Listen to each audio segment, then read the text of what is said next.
The geeks may not have inherited the Earth quite yet, but they've certainly colonized great swaths of the pop culture landscape. Alongside comic book-saturated cinema, fantasy-friendly TV shows and bookish comedy kings are the pale and awkward squad who double as the world's biggest rock stars, the likes of Radiohead, Coldplay, Muse and Arcade Fire, shifting records and ruling festival bills. Yet a stranger subset of nerd rock has emerged over recent years. It stems from the turn of the decade, when the hordes of swaggering indie lads began to disperse, making way for something more brainy, ambitious and less concerned with cool. Bands who came across as individual oddbods, such as Foals, ALTJ, Wild Beasts and Glass Animals, were actually bound together, often by outlandish, high-pitched vocals, intuition-defying rhythms, multi-layered melodies and comically bizarre imagery.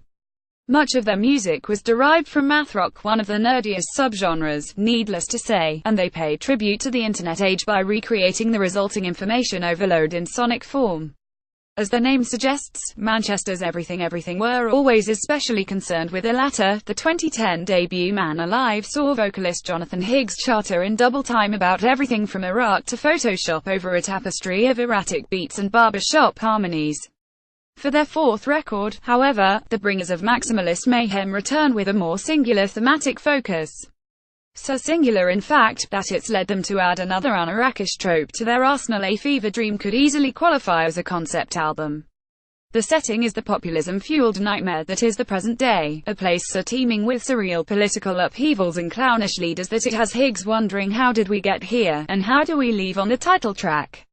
The album sees him dart between the characters whose hatred and hope make up this strange new world. On Big Game, he is sickened by a leader who can only be Trump, finding new ways to be revolted by the bovine balloon as witless and rank as a fat-filled hole. On Desire, he embodies a certain class of Brexiteer, a pencer-pusher with the pencer-pusher blues who has nothing to lose. On Good Shot, Good Soldier, HES a blinkered moralist. On Can't Do, HES a quivering mess. There are references to bombs and to Waitrose. Throughout, there's a sense that the world's horrors have escaped their far-flung homes and invaded hitherto sheltered lives. While other attempts to convert the political climate into pop, a category that is admittedly largely limited to Katy Perry's recent eye-watering take on the zeitgeist, have elicited snorts of derision, A Fever Dream is more likely to prompt anxious sweating. This might not be an album to kick back, relax and bury your head in the sand to. It is as much rock opera as traumatic event, but the band's deep dive into this undercurrent of fear and loathing feels necessary, as if they're hauling the elephant in the room onto the coffee table. And it's not all stomach-churning stuff. Sonically, the band are able to offer a sliver of solace, not so much by toning down their antic groove, but by bringing palliative pop melodies to the fore. Night of the Long Knives might center on the sound of a falling bomb, but the ambiguous horror is tempered with umpteen earwormy hooks.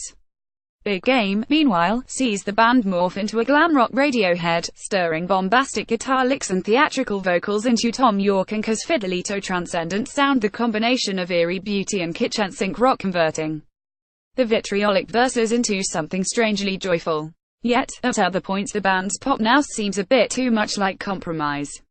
When a big, basic chorus blunders in on otherwise startlingly inventive tracks, it can feel counterintuitive. On Desire, the playground chant of the title is an unwelcome intrusion into a song that sounds variously like U2 doing math rock, a pixelated waterfall of synth, and a choir of middle managers taking part in a musical. Can't Do, meanwhile, boasts glitchy New Order-style bass lines and hissing drums, but the star attraction is another gratingly repetitive titular refrain. If this is everything's concession to the mainstream, it's understandable.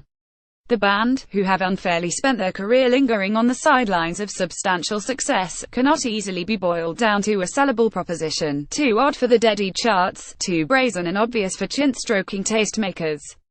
But they don't need to dumb down, not even in the name of a catchy chorus or a more comprehensible cool. In its subtler, more sophisticated moments, A Fever Dream is an astounding album, anxiety-inducing, perhaps, but also appropriate. Everything might struggle to fit into the music scene as it currently stands, but if pop culture continues on its dorky course, it will be only a matter of time before these nerds rule.